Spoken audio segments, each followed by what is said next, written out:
Yeah, we're going on, yeah? OK, Chantel, that's enough. Give me the phone and take your coat off now. Are you allowed to wear a coat in class, Chantel? Do you see anyone else wearing a coat in class? I'm cold, miss. And what are the rules about mobile phones, Chantel?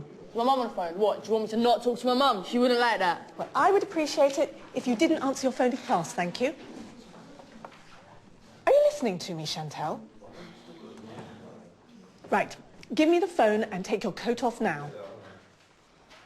Why do we have to have the same discussion every single day, Chantel? Oh, I'm sick of this crap. Where do you think you're going now, Chantel? Sick of this shit. You're always picking on me. Right, come back here now! Chantel!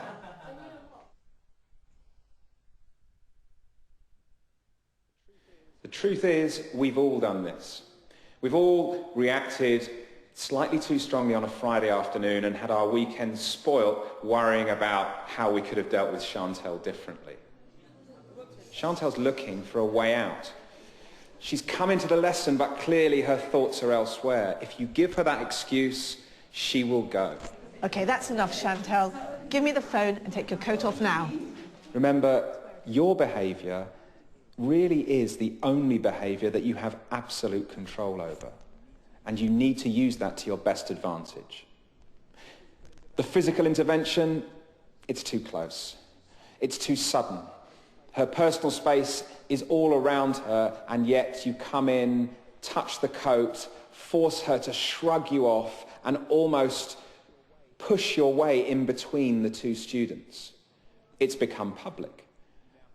You now have an audience. And of course, that's an issue because the learning of the rest of the class is starting to be affected, but it's also a real issue because her dignity is at stake. And your dignity is at stake too. Are you listening to me, Chantel? The straw that breaks the camel's back with Chantel is the label that you give her. It's the assumption that this behaviour today is just a symptom of all the behaviours that she's been showing you over the last few weeks, and it's not going to help. Try and focus on the behaviour that you observe today. Why do we have to have the same discussion every single day, Chantel? Because comparing it to other behaviours that have gone before leads Chantel to think you have no belief in her. It reaffirms her own poor self-esteem, and she uses it as a springboard to storm out of the room.